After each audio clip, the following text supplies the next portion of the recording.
sea of red, it's time for another Fireside Chat, the official podcast of Flames fans. It's go time.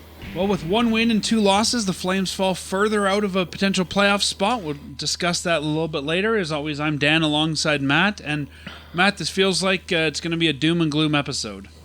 Yeah, it is always that way when you're basically needing to win out and get help, and that's fine like if you have 2 or 3 games left in the schedule, but when you have 10, not so much.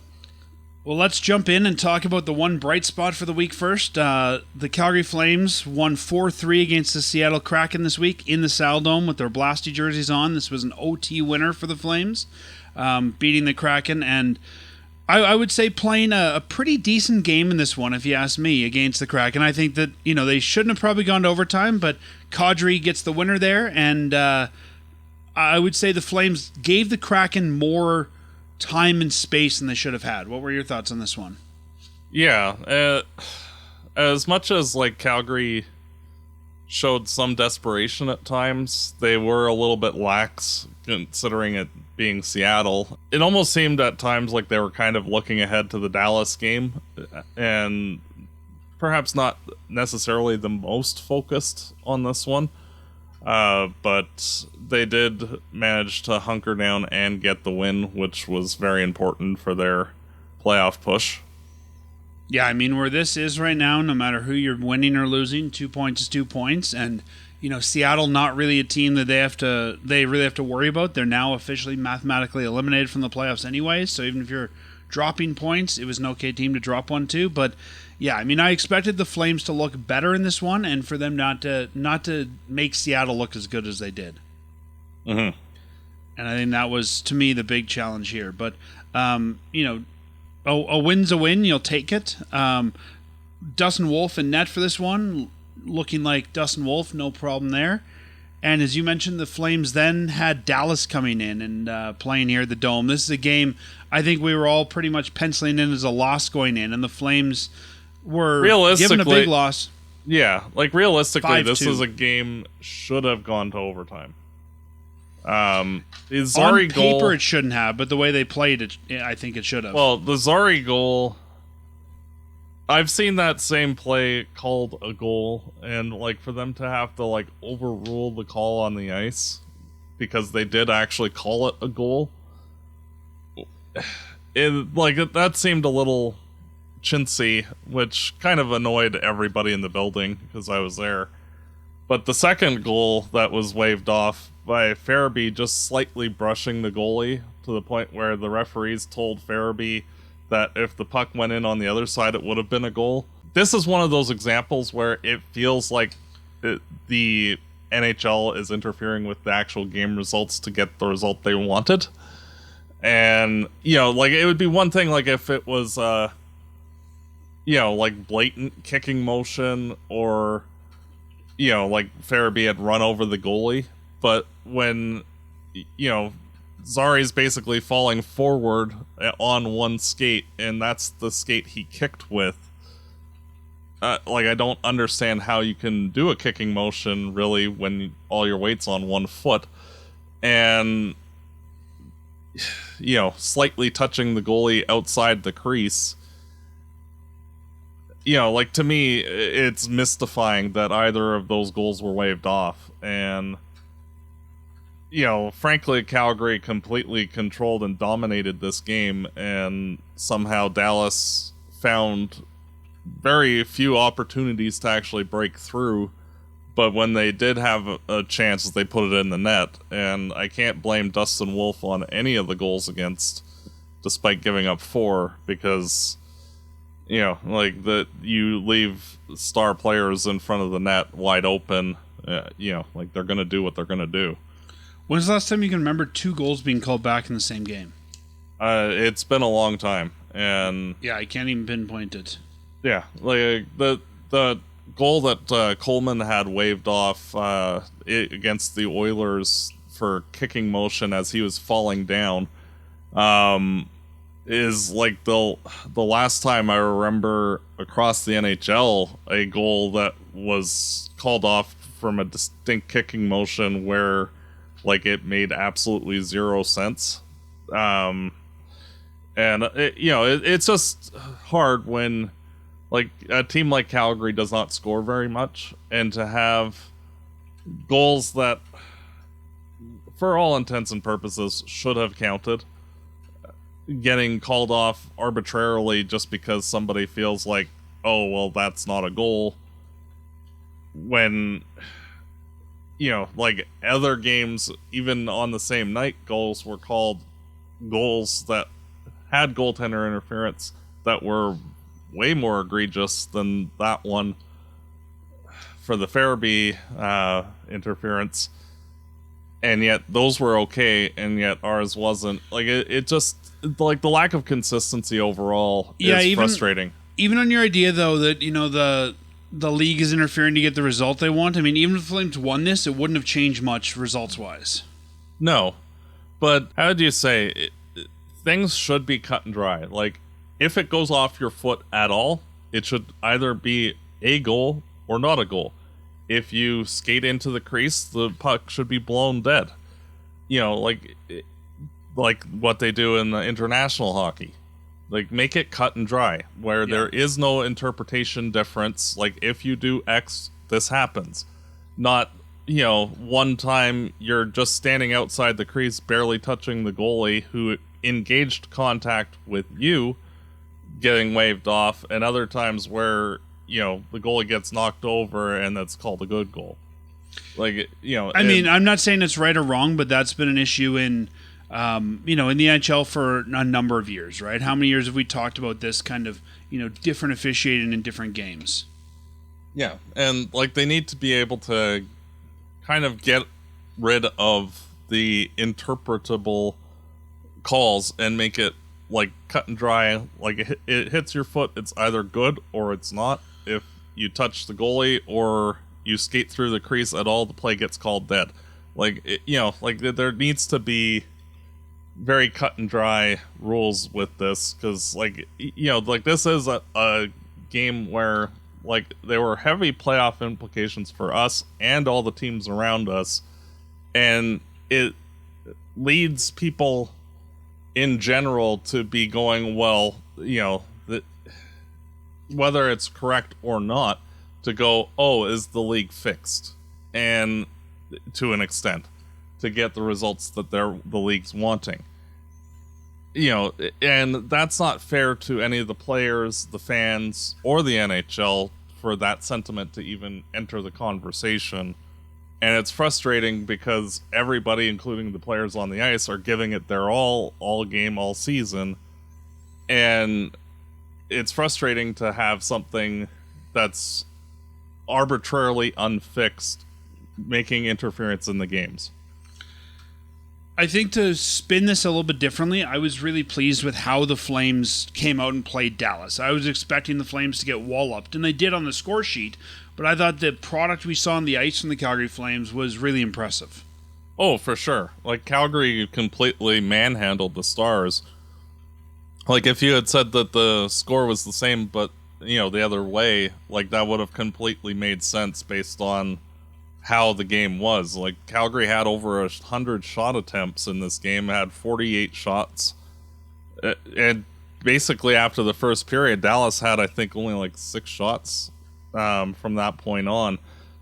Like, they completely manhandled the Stars, and one of those where you do everything but win, and it's just frustrating.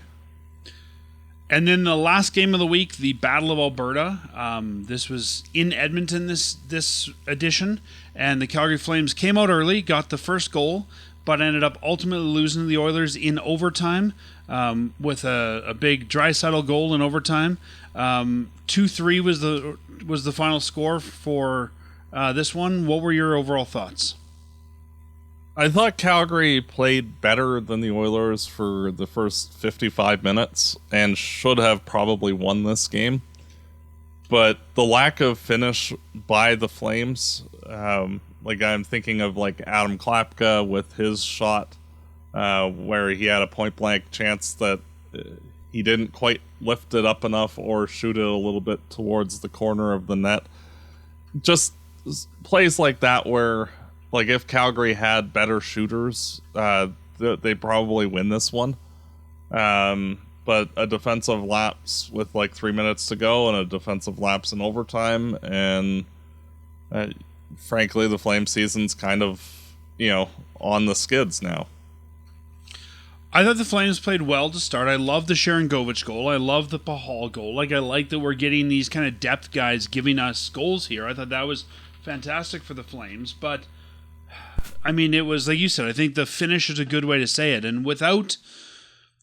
Edmonton didn't look their best, right? I mean, let's be honest, their star player was not in the lineup, and that should give you some jump there. But Kelvin Pickard in net should give you some jump there. They didn't have their starting goaltender in, but the Flames look good. But you're right, they were missing some finish. I'd say some killer instinct that they needed to just go in there and finish some of those hard plays.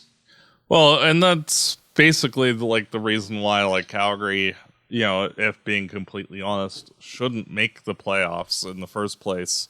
Because just on a talent level, Calgary is not up to par with playoff teams. And we need another 2 or 3 guys who can score 25, 30 goals in a season to actually be a credible playoff team. And we just simply don't have those guys. And when you have Huberdeau, Kadri, and Coronado as being the only legitimate goal scorers on the team, unless they're close to the league lead in goals, you're not going to be able to override the lack of scoring just in general. Realistically, other than those 3 guys, the leading goal scorer is a 4-way tie with 13. It'd be one thing if Calgary had 8 or 9 guys with 16, 17, 18, 19 goals, but even the gulf between 20 and 13 is huge. Yeah. I mean, I think this is the game that really sealed the deal for Calgary, and we'll talk more about that once we're through the week, but I think it stings a little bit more because it was against Edmonton. Oh, for sure. That to me is the part that really stings here. So I thought, all things considered, especially when we see how the Flames often play after a disappointing loss, I was proud of them with how they came out in this game, especially with the delay that we had in the first. That would often throw teams off. I thought overall a good game for Calgary, but I think they got the result they deserved in this one.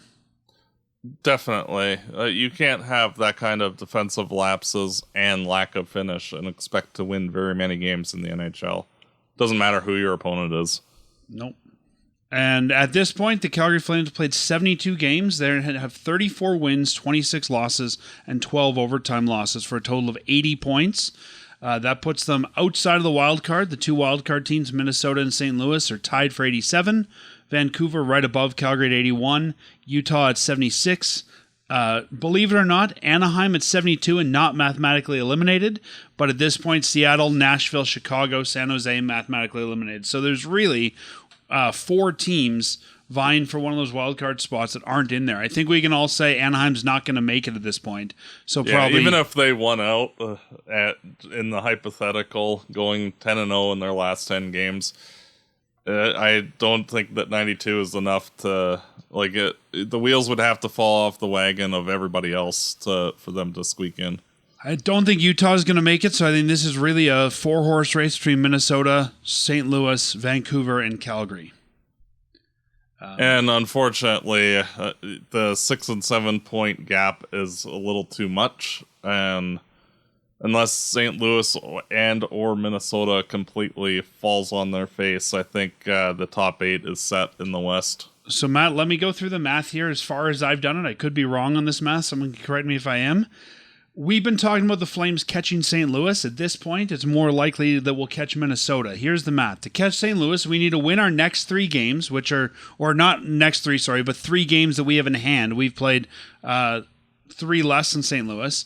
And then we need to win 1 more game than them in the last 7. Realistically, from now, in order to beat the Blues, the Blues would need to go 3-3-1, and we would need to go 7-2-1. Very unlikely. Yeah, and especially when we have Vegas twice, Colorado, LA. Like, it is possible that Calgary could sweep all the bad teams. And also, I think the intangible there is St. Louis on a 9-game win streak. Yeah, exactly. And, like, they basically have been letter perfect since the Four Nations Cup. And, frankly, I would not want to play them in the first round. No. Without, having a team on a heater like that. That's literally how St. Louis won their Stanley Cup, was just like they were the worst team in the NHL at the end of January and made the playoffs because they basically didn't lose a game after that. And rode that all the way to their only Stanley Cup. And Minnesota, they're very much dealing with a lot of injuries and are kind of limping their way to a playoff spot. So to catch Minnesota, we would need to win our next 3 games and hope Minnesota loses their next game. Then we need to beat them in our game against each other. Realistically, from now, we would need to go 6-3-1, beating Minnesota, and Minnesota would need to go 3-4-1 or 3-3-1 outside of playing us. All in all, if you look at it, the Flames pretty much need to win 6 of 7 in our last 10 to beat the Wild and hope to go 500 in those last games. So, Matt, as much as I hate to say it, right now it looks like the Calgary Flames are out of the playoffs. Would you agree with that? Yeah, it's one of those where if you came back in a week from now and said that, okay, we beat Colorado, we beat Utah back to back, we beat Anaheim, and we beat Vegas, then maybe we could have the conversation that they're still alive and there is, a pulse still there. That's also going to depend what those other teams do as well. Oh, for sure. But, like you literally need 8 out of 8 points in the next 4 games in order to just have a pulse and a chance to potentially make it. That's not a guarantee that you would make it, just a pulse left. And if you drop even one of those, any more than one of those games, like, you're done completely. Flames have 10 games left, 1 left in March, the rest in April. So if we take a look, this Monday, Calgary takes on, it's a Amazon Prime game, taking on the Avalanche. Then back-to-back, they're playing Utah in Utah. Then they come home for 2 to take on the Ducks and the Vegas Golden Knights. Then they've got the Sharks in California. Then they've got the Ducks in California. Then they come home to play Minnesota. They're at home playing the Sharks again, and they're at home playing Vegas. And then they've got that road game against the Kings on the 17th as their makeup game for the Fires. So, I mean, a schedule that has a lot of mediocre teams in it where you should be able to pick up some points. I mean, you should be winning both games against the Ducks, probably both games against the Sharks. But even then, I think it's too little too late. Yeah. The Flames cannot win their way in on their own at this point. They're going to need a lot of help from the teams around them. Yeah, and of course, it's something that we'll continue to cover, like, in our next show, especially. And, like, I think, more than likely, you and I will be, like, starting the transition on talking more about the Wranglers and, like, other things to fill the last couple of episodes, just because, like, it will probably be that the Flames will be all but out by our next episode, but it's tough. And even the Wranglers, I mean, we don't cover them as much as we probably should have this year, but even they've had a heck of a season. They started out great, they were top of the league, and now they're 6th in the Pacific at 71 points with Colorado at 84. Like, they've had a bit of a slide too, which is interesting to see. Yeah, like, they're in danger of missing the playoffs entirely as well. And there's a point here where we thought they would just roll over the whole league. Yeah, and realistically, it's not looking like the Wranglers will actually make the playoffs either. So, could be a very quiet April and May here in Calgary. Yep. Not much you can do, though. We've talked about this a lot in the past, and I think since we're sort of writing the obituary for the Flames right now, I think it's worth mentioning again, you know, the Calgary Flames were not designed as a playoff team. The fact they're outside of the top 10 or the bottom 10 teams, the top 10 picks, but those bottom 10 positions, I think just shows the resilience of this group and the guys here and the fact they want to do it. This team was never built to be a playoff team. I know people got excited by some of the prospects. I'm glad that Craig Conroy did not go out and try to spend and make this a playoff team. I think this is exactly where they need to be for, let's call it year one of their rebuild, maybe year two, depending on how you look at it. I love the Farabee Frost additions, but I think this is exactly the result these guys, you know, needed. And they played well, and they got themselves into a near playoff spot.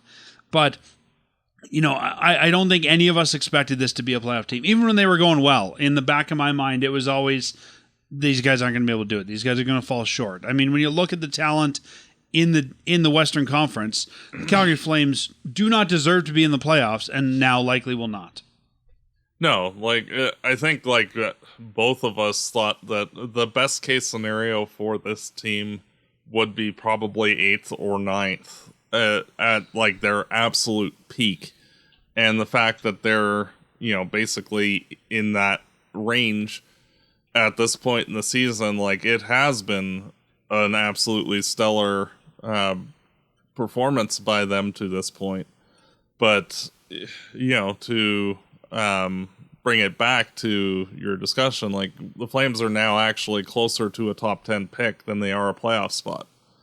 They are only 6 points up on the Detroit Red Wings, who are the 10th last team, and 7 points behind both Minnesota and St. Louis for the final playoff spot. So, you know, the whole thing is just frustrating, and you know, it is unfortunate to see Montreal getting a good pick out of this situation, but what are you going to do?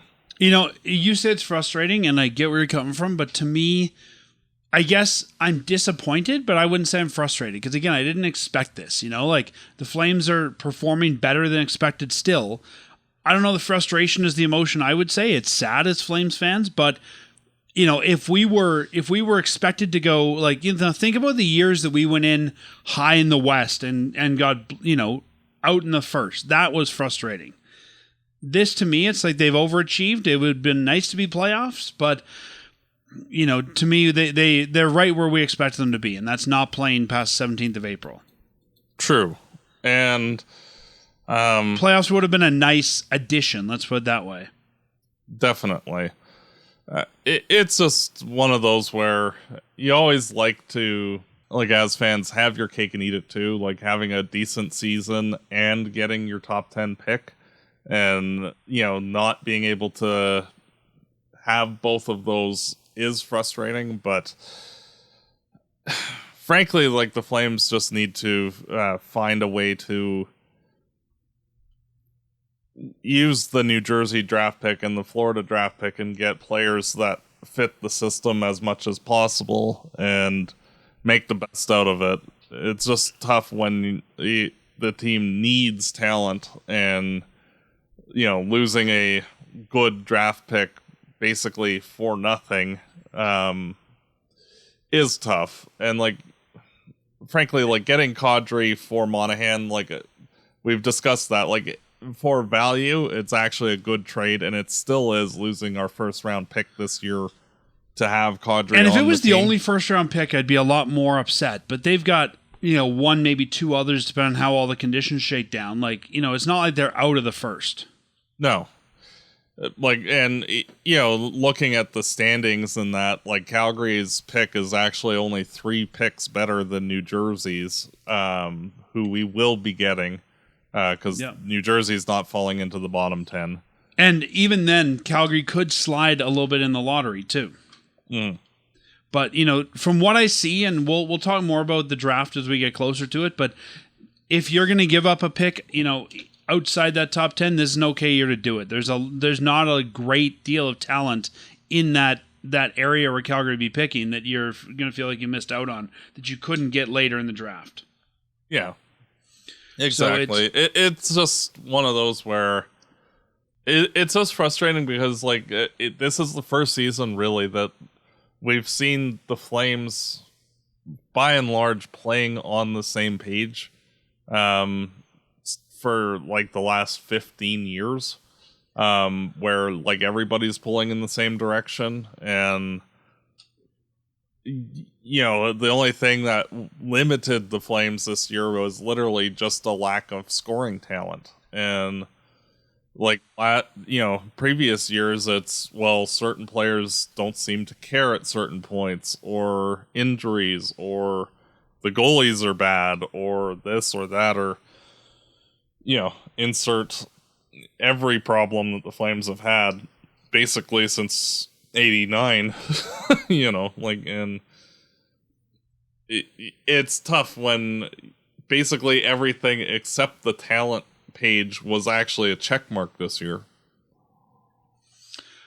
You know what, though? As much as I agree with you on that, Matt, I think this team is going to run back, I believe, a very similar roster next year to what they have this year. And I think that's going to be a benefit too. Like, I think the way this team is put together, the thoughts they have about, the way, like you said, they're a team, it's a unified group. I think the dressing room culture, all those things I think will still be there next year. I don't see this team, and we'll talk more about this as we get closer to, the off season and free agency, but I don't see a huge change being made to this team. So I think this gives them something to build on for next year. What about you? Well, you might see a couple veterans out. I mean, they're going to have to make room somewhere, but I don't see them gutting this roster. Well, and frankly, it's going to be tough for this roster because of the lack of movability in the forward groups, especially, where more or less guys are either here long-term or aren't very good. And so a lot of roster spots are just taken up by middle six guys. And as much as getting Farabee and Frost were a good thing, like the other shoe has to drop where, perhaps moving on from guys like Coleman and Backlund to allow younger players or free agent signings that of, high skill players needs to happen in order just to create room. Because at this point, like, there's not really a ton of space in the top 12 to just insert anybody, whether it's a young player or a potential free agent. So if we look ahead to next year, would you agree that it's unreasonable to assume the Flames go from, let's say, barely making the playoffs or barely missing it, depending on how you want to look at it, to, being a Western Conference powerhouse? Like, I think this is a slow and steady build. And if that's the case, you can only change your team so much every year. Like, yes, I think there's some players that have to move on from, but it's not like you're going to go out, get one or two top scorers and win the West next year. Like, this is a slow process. Oh no. Frankly, as much as everything kind of went right this year for the Flames in a lot of ways, outside of getting bit by the injury bug a couple of particular sections of time, Calgary having a similarly good season from everybody pulling in the same direction is not likely to happen. And, this has been probably the most cohesive that this team has played since 2004. And that's not a repeatable thing necessarily. So, getting a couple of scores into this organization would probably help to offset the difference between, everybody pulling in the same direction and that reverting to the mean a bit. But, so, I mean, to me, I feel next season the Flames are more likely to be a bottom 5 team than they were this year. And, moving forward, I think that the team is more likely to bottom out just in general, as we're, because none of the guys that are close, like a guy like Sam Honzig is, and even guys like Connor Zary are not your 30 goal guys, and they're not going to come in and just be super amazing. But I guess what I'm saying is I don't think we need that 30, 40 goal guy next year. No, neither do I. It's just, we need to make strides to move that way. But we don't need to immediately go find a guy and win the West for this to be a success. No, like as long as the rebuild basically continues and like the Flames don't, sacrifice picks to get player X here, and try to like rush the rebuild, retool situation. Like Calgary is at least 2 years away from being able to entertain the thought of moving a pick for a player. And I think if they move down in the in the standings, like you said, again, that might ultimately be what's best for them, right? Is to move down, to get a good pick, to get that guy they can build something around. Don't rush from the NHL. Wait 2, 3, 4 years from the NHL ready, even if that means having some AHL time. Like this team, and we've talked about this, has never truly been bad, right? We've had mediocre years, but this team has never really rebuilt. And now I think we're learning what that means. And if they're bad next year and they fall into the top 6, and that's okay. Oh, entirely. Like, like I do not enjoy losing hockey, but like when the Flames have found their way near the bottom in recent history, they got themselves a Sean Monahan, a Matthew Tkachuk, and even to a lesser extent Sam Bennett. And next year is a very good draft. And, like if the Flames do falter and are basically Nashville, Chicago level bad, which is entirely possible, then Calgary will stand a good chance of getting a premier talent that will be your 30, 40 goal scorer moving forward. Your next Monahan, your next Tkachuk, which is ultimately what this team needs if they actually want to become a contending team. But I think even there we have to be careful. A lot of growing pains. And I want to be careful even in that respect, because I think there's a lot of fans that would say, bring that guy in, put him right on the NHL roster, turn him pro right away. Like, I don't think that's the way you want to go here, right? I think that even if we get that guy, I think, again, the Flames can afford to take a year, 2 years, 3 years to let that guy grow, whether that's in the American League, whether it's in the, the AHL. Like I even think next year with Zane Parekh, I think it's very feasible to say, put this guy in the American League. We don't need to rush him to the NHL. And I think I agree. And there's going to be a number of years where the Flames and Flames fans need to be okay with saying, you know what? We're rebuilding, and that's okay, and appreciate it for what it is. Yeah, like the only player that I could conceivably say that, he should be on the opening night roster is if the Flames luck out and get Gavin McKenna, and that's about it. Like, realistically, that player should go back to juniors right away, outside of, hitting the generational talent guy. But, it's just tough all the way around. And, like, this is a process that is going to take probably till 2030 to fully actualize, where you have everybody, like all your good players are cemented as good players in the NHL and we're just not right there yet. Nope, we're not. But it'll come. Slow and steady is how rebuilds work, and that'll come. But I think at this point for this year, for 2024, 2025, I think we can say the Flames are out of this. Oh, yeah. We've also got, Connor Zary, who has an injury. He's now week to week with a lower body injury. I imagine now with 4 weeks left, that means he's done for the season. Yeah, like if the Flames made the playoffs and like made it towards the end, like 6th or 7th game of the first round series, you might be able to see Zary come back, but he more or less basically repeated the injury he had against Anaheim, and that took him like a month plus to get back at it. It's unfortunate. I think everybody should just start calling him Gumby for the fact that he hurt himself that badly twice and didn't actually tear anything. And sometimes guys have a bad injury season. I'm hoping that's what it is. But if this becomes something where Zary is, unreliable for, 82 games, that's going to have to be something the Flames look at too and say, okay, maybe we need to find someone else in that role because we can't keep you in the lineup if you're not here playing. Well, and that's been one of the concerns about Zari and his entire development because It has, he has missed he's had some significant a ton injuries. of time. Yeah, even in the AHL. So, he's been healthy, and I think it's great he's been healthy, but yeah, the question is how far can he be healthy?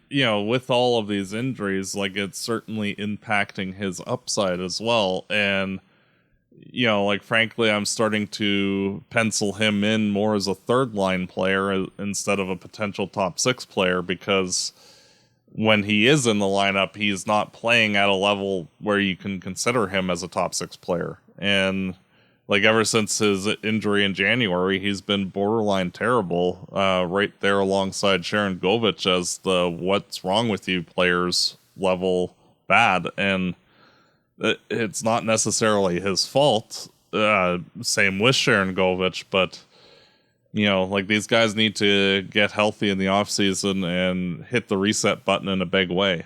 And see, this is kind of what I was mentioning earlier is I don't necessarily think the Flames need to go out and get that score next year, but I think they need to see what they have. I mean, I think we could argue Possible not having a great season either, right? I don't think Possible should be more than a third line player on your team, but I think next year, even if they keep a good nucleus that's the same, it gives the Flames that chance to say, all right, show us what you've got. The spot is yours to do, to either sink or swim. Yeah, well, and to be frank, in the games that Klapka has played this year, I've viewed him as being a better player this year doing the things that Pospisil does than Pospisil has.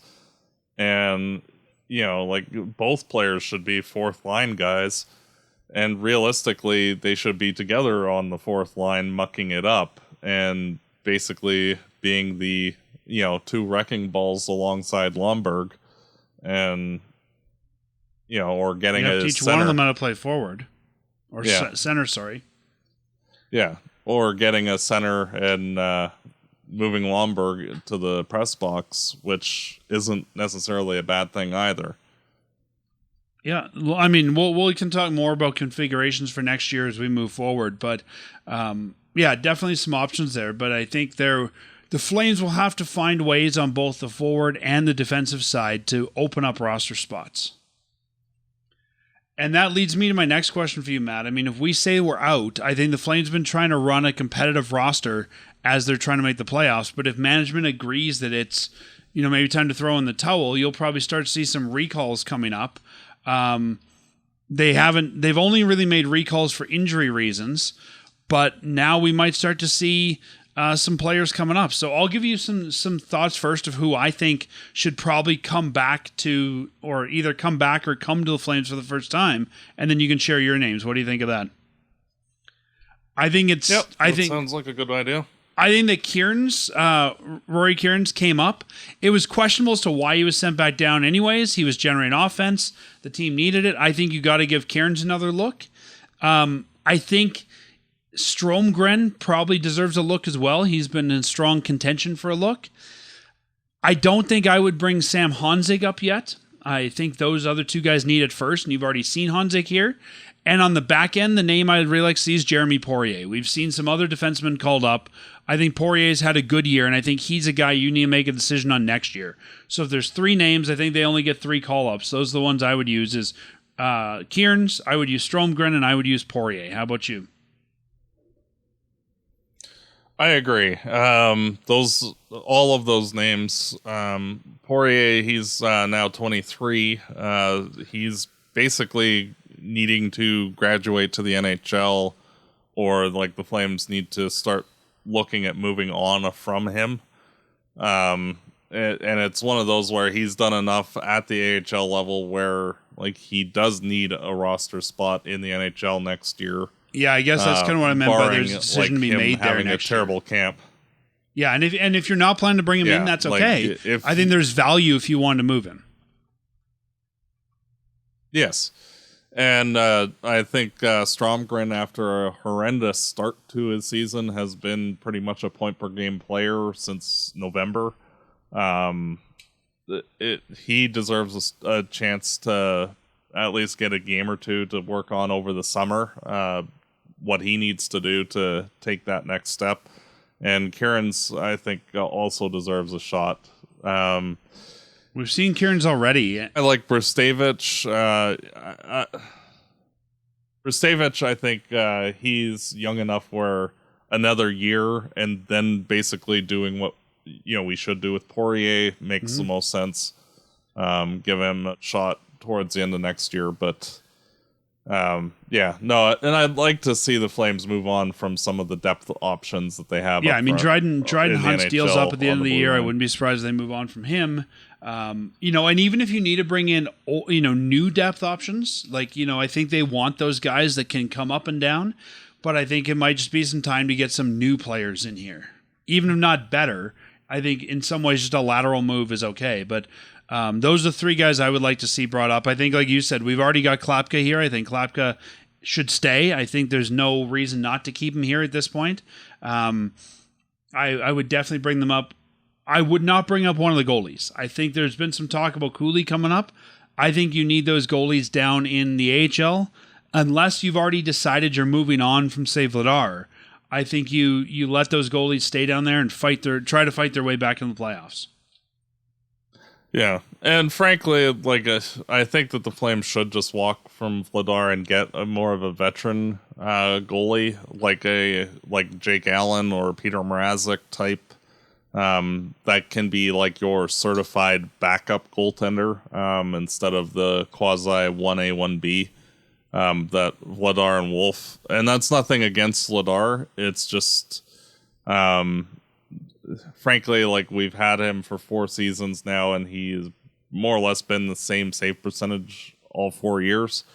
So he hasn't really improved in any way, shape, or form. He's just a very good backup goaltender, but getting a culture change and basically putting more emphasis on Wolf as the starter, I think is the way I to agree. go. And I think, you came in not sure who your starter was. I think either way, you go in next year and say, this is our starter. And, Wolf is a starter. Let's bring in a number 2. And I don't think Dan Vladar wants to be number 2. No. And there are plenty of teams where Vladar would be the number 1. If you literally went up north to Edmonton, he would be the best goalie they've had in a long time. And I think we owe it to him to let him find that position. I mean, if he wants to come back after he's looked around, sure, I'd entertain that. But I think we need to at least let him look around. Yeah, and realistically, he is the 40th to 45th best goalie in the NHL. Top tier backup, but realistically, not what the Flames are specifically needing in this case. If we look at some of those backups, like you were talking about, some of those older guys who might be available, Flowers not going to be available. Marc-Andre Fleury, James Reimer, 37, potentially him. Frederik Andersen could be an interesting choice at 35. I still think he's got some gas in the tank. Jake Allen at 34, I think, would be an interesting spot. And then you kind of get into guys like Jack Campbell, Louis Domingue, who I think you need better than Phoenix Copley, Robin Lehner, Alex Lyon is at 32. I think that the best options for the Flames in that case would be Frederik Andersen or Jake Allen. Mm-hmm. I agree. You could go all the way down to David Riddick, but we've seen that script already. So yeah. Well, it depends on if the Flames are planning to tank next year, then. But if that's the case, then I think you just bring in Cooley, right? Yeah. And you find someone else for the AHL. Mm-hmm. At least get them the reps and run them through it. Yeah, no, and I'm looking at the Flames blue line as well, and the Flames have both Bean and Miramanov under contract for next season. But I could easily Both see could them be easily buried in the A. Yeah, and I think that with having Parekh more or less being NHL ready, whether you send him to the A or he earns a spot next training camp, and then guys like Poirier coming up, I think that something will have to give on that front, because you can't have 5 or 6 of the spots taken up before you even get to anything like that. I mean, pending trade, Uyghur's back, Anderson's back. Ball gets signed. He's an RFA. That deal gets done. I think they bring Pahal back, so that's your top 4, let's say.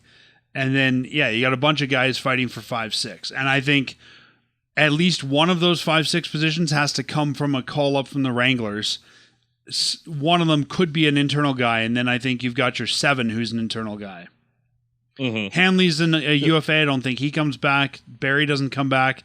So you've really got Bean, Maramanov, and let's call it 3 Wranglers options fighting for 2 spots, maybe 3 spots. Yeah, like I wouldn't be opposed to having Jake Bean being the number 7 next year. And, Perek or Poirier or both as the 5-6. I think a guy like Perek needs some time to learn how to be a defenseman in the American League. Oh, I agree. It'll just be interesting to see what the Flames do with him, but I think because of how good his offensive game has been, I think that there'll be more of an onus to bring him into the NHL next year. We'll see. Yeah, I agree. Well, and how would you say Huska's been renowned for being able to teach defense to young defensemen? So, the theory of having him in the NHL, learning from a extremely good defensive teacher, is probably a good idea in some aspects, although I think they'll try to get him here early as if they can and get him on the ice with the coach, and then let the coach, kind of make that decision and say, hey, is he ready? Has he learned it? Has he applied it? Yeah, I agree. But I don't think that, I think some people would say that Perek is kind of it's his job to lose. I think it's his job to win. I think, a guy like Poirier, we said, needs to get up there. I think we've got a couple, other older defensemen who you're going to have to do something with. You can't keep them down there. And I think that it's an easy thing to kind of say, okay, Perek, you've got to earn your way on, or we're going to put someone else in there. Because even at that 5-6 position, I'm not sure that's where you want Perek to be. Like, I think Poirier, Soloviev, Kuznetsov, I think 1 or 2 of those guys definitely needs to come up. Mm-hmm. I don't think you can. Fully. I don't think you can have another season where, those guys are all in the minors together. Yeah, like realistically, Soloviev for sure needs to be in the NHL as well. So because there is nothing left for him to learn down there, and it's either move on from the player and let him go back to Russia, or have him in the NHL. Yeah, I mean, I think personally, Poirier and Soloviev both need to come up. Mm-hmm. But this will be all off-season work for the Flames.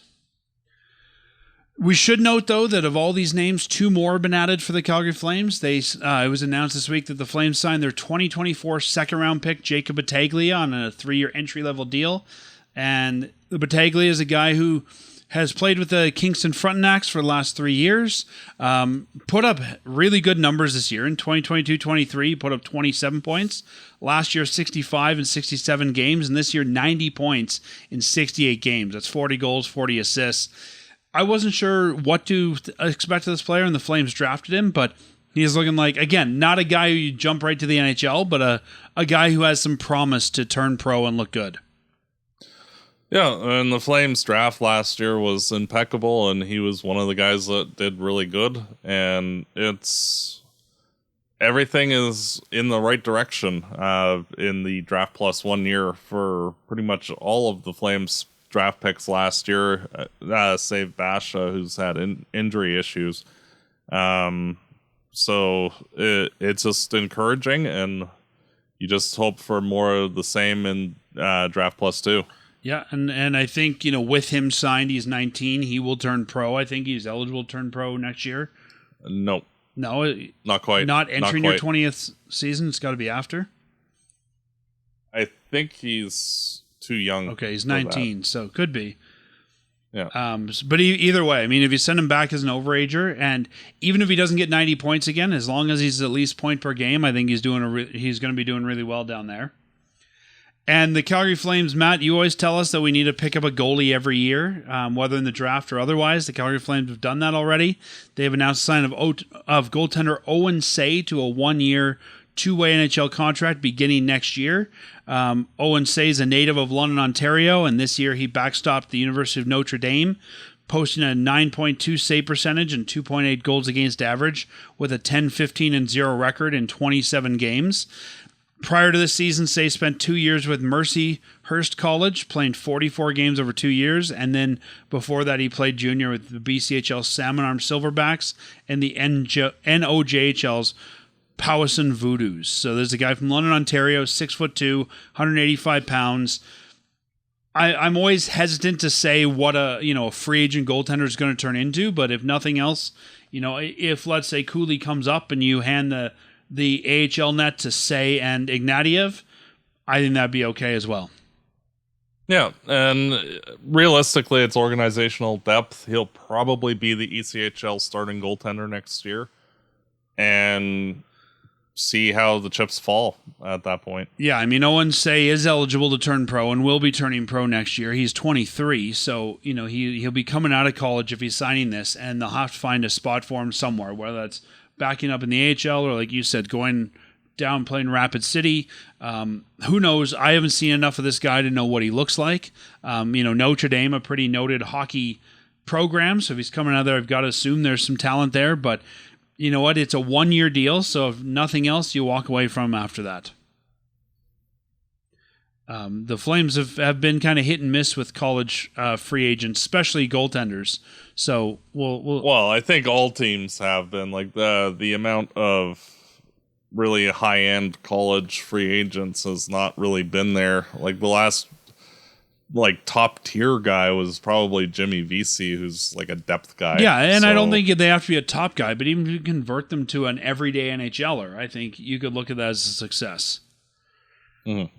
But we'll see what happens with those guys. I guess the Flames march towards the end of the season and march towards their inevitable end of the season. We should look ahead to the 4 games coming up. Last week, we made our predictions. 3 games. I thought we'd beat Seattle and Edmonton, lose to Dallas. You thought we'd lose all 3. And Kevin, our guest, thought we would win Dallas and Edmonton, lose Seattle. So none of us were quite right there. You were the closest. Let's look ahead to this week. The Calgary Flames on the 31st in Colorado will take on the Avalanche. That's an Amazon Prime game. I'm really liking those Prime broadcasts, and they're doing a great job. A 6:30 start time. Then back-to-back on Tuesday, a 7 p.m. start time as the Flames take on the Utah Hockey Club. Thursday, they're back in action at the Dome, taking on the Ducks. And then Saturday, taking on the Golden Knights here at the Dome. What are your thoughts for this week, Matt? I think that the Nails are going to firmly shut the nailing the top of the coffin. I think that the Flames only beat Anaheim this week and drop the other 3. Wow. So you think they're going to lose to Colorado, they're going to lose to Utah, and they're going to lose to Vegas? Yeah, I think that they're going to give it their all against Colorado, but just lose due to Colorado being Colorado's a great better team after the deadline. Yeah, and then I think that they'll be deflated after losing that game, kind of realizing that, yeah, it's over, and just fall to the Coyotes. I mean, Utah. The Mammoth. The Mammoth, that's yes. what they're expected to be called, not the Coyotes. And then, bounce back because Anaheim's not very good, and then lose to Vegas just because, Vegas. I'm debating what I want to do here. I think I agree with you in a lot of cases. I think you're probably pretty close to what's going to happen, but I'm going to be a little more optimistic. I think that they're going to get their butts handed to them by Colorado. I think that could be the bloodbath of the week, is that one. I think the Flames are going to go in there fighting hard, but I think Colorado, sort of like the Dallas game, I think even if they fight hard, they're probably going to lose that one. I think that they're going to make a statement, and they're going to do their very best to beat the 2 teams below them. I think they win Utah, and I think they win Anaheim, and I think they're going to lose to Vegas. I'll go. Realistically, if they want to have a shot, they need to go 4-0 this week. 2 games this week are winnable. 2 games are not.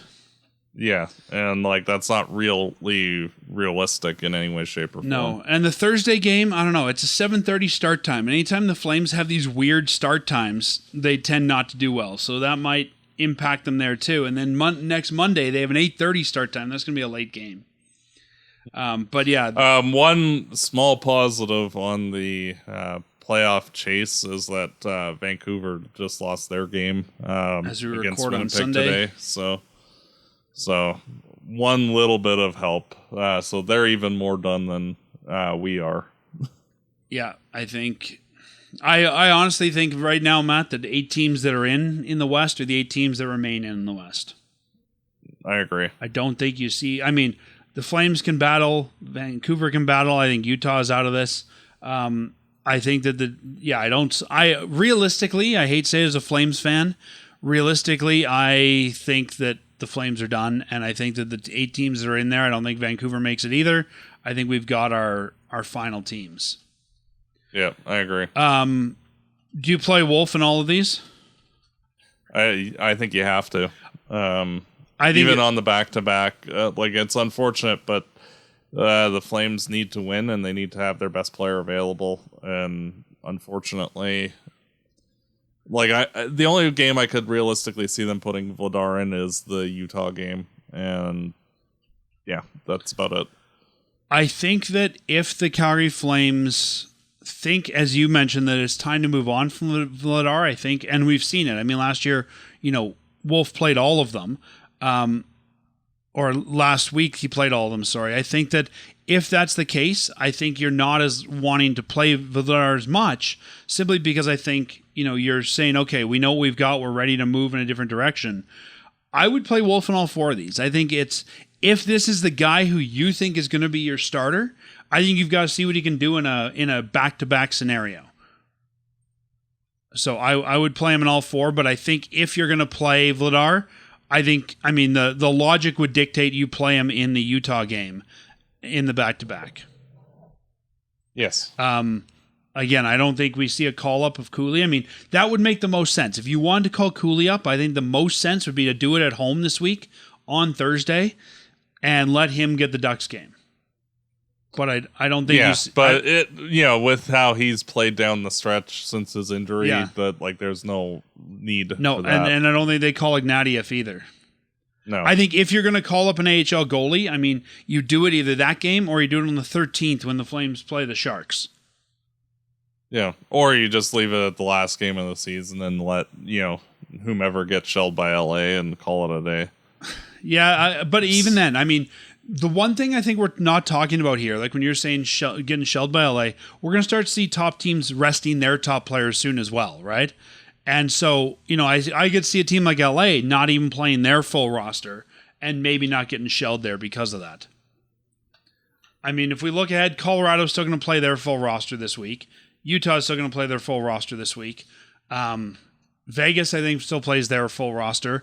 I don't think that it matters what roster the Sharks put out. I don't think it matters what roster Anaheim puts out. Minnesota will be an interesting one if they rest players or not, because I think by that point they will. And then on the 15th and 17th, I think you could see very different looking rosters against the Flames.